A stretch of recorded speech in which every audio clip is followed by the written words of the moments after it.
ఇవాళ మళ్ళీ మా శాసనసభ్యుడు కౌశిక్ రెడ్డి గారు ప్రజాస్వామ్యం గురించి మాట్లాడినాడు. హైకోర్టు మొట్టికాయలు వేసింది, రాజీనామా చేయండి అని అడిగినాడు. మీరు కండువా కప్పుకున్నది మీరు. ట్విట్టర్లో కాంగ్రెస్లో చేరాను అని ట్విట్టర్లో పెట్టింది గాంధీ గారు.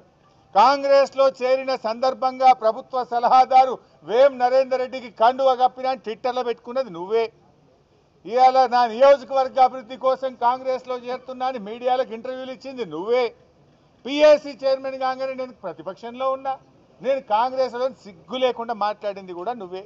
ప్రజలు నవ్వుకుంటున్నారు.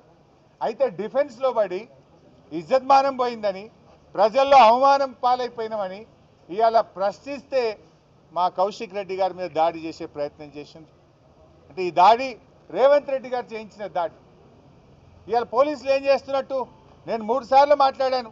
మా ఎమ్మెల్యే గారిని ఏమో హౌస్ అరెస్ట్ చేస్తారు, గాంధీ గారిని ఆయన ఇంట్లో హౌస్ అరెస్ట్ చేయడానికి అవకాశం లేకుండానా?